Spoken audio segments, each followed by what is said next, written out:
Hi, I'm Ayati Parba. Today I will going to discuss the following. Instrumental function, language that is used to fulfill a need such as to obtain food, drink, or comfort.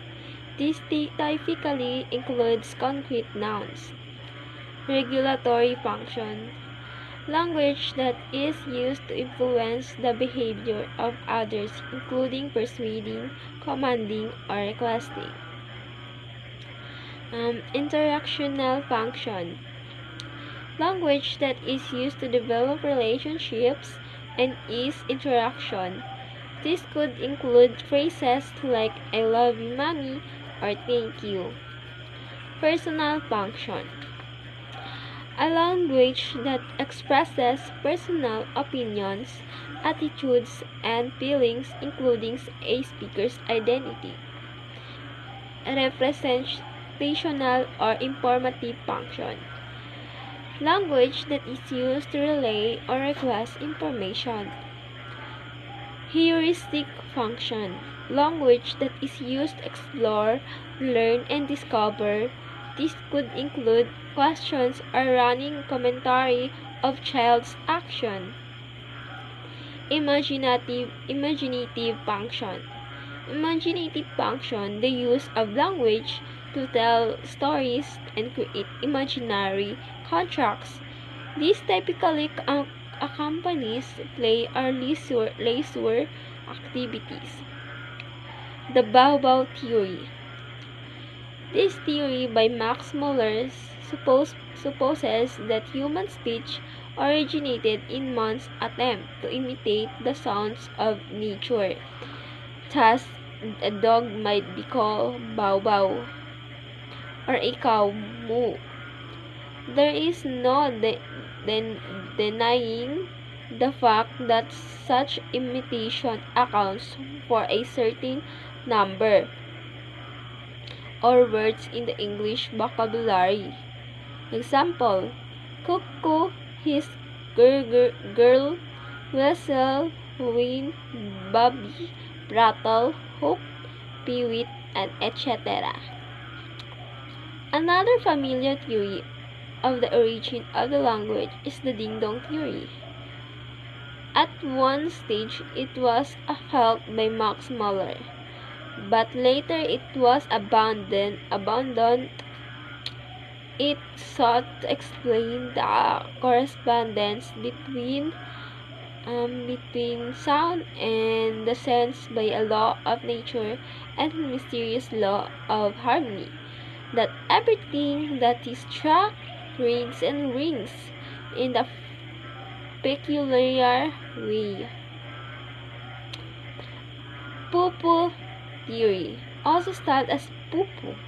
It is a fallacy in informal logic that consists of dismissing an argument as being unworthy of serious consideration.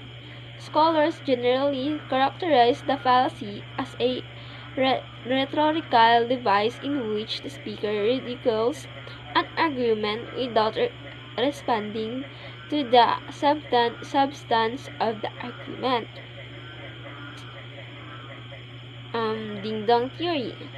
A ding-dong theory that language originated out of the natural correspondence between objects of sense, perception, and vocal noises, which were part of early humans' reaction to them. Compare bow theory and poo-poo theory. The yo-hi-ho theory proposes that language and speech started with grunts and groans, as well as chants and rhythmic sounds that the earliest people used to coordinate their movement as they worked together to accomplish an formidable task. The Lala theory. The Danish linguist Otto Jespersen suggests that language may have developed from sounds associated with love, play, and especially song. Tata theory. Tata theory or plural Tata theories a speculative theory that human language originated from using tongue movements to mimic manual gestures. The divine source is an ancient. After gazing upon it, he finds himself to be healed from the grievous injuries to live periodically. This led him to become the deathless prophet of build the religion around the artifact. The oral gesture source. It suggests that the evolution of sounds involves a connection between physical gesture and orally produced sounds. Most of our physical gesture are means of communication. Even with the ability of speech, we frequently use our hands, face, and body to express certain emotions and intentions. The term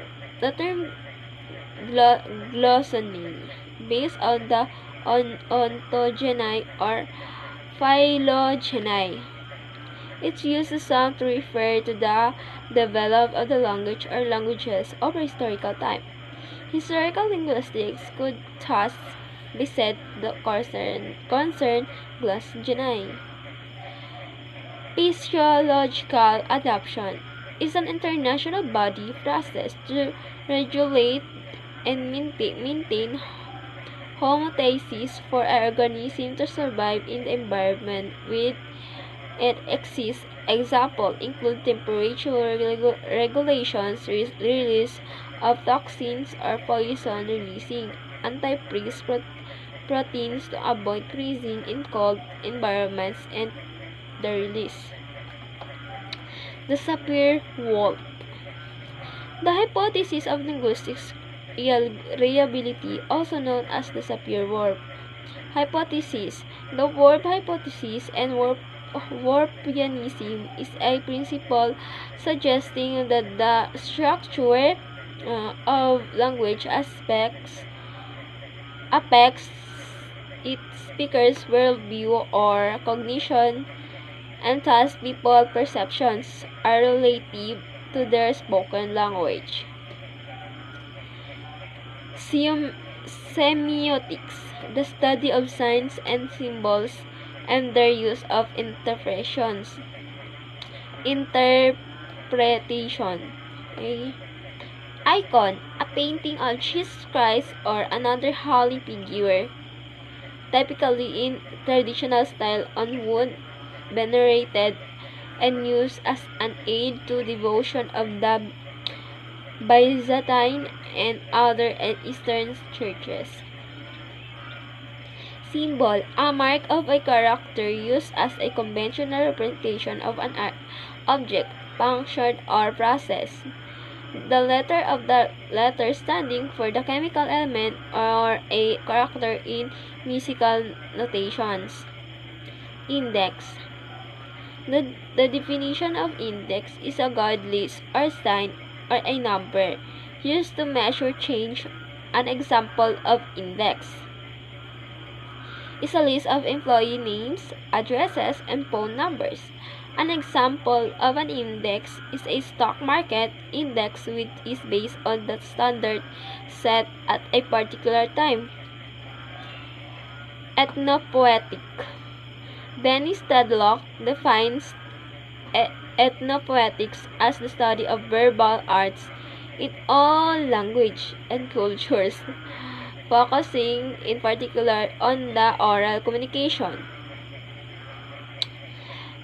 of proverbs, laments, prayers, praises, prophecies, curses, and riddles shaped by the spoken, chanted, or singing voice. Thank you, that's all. Again, I'm Ayati Parba from GSED English 1A. Thank you for listening or watching.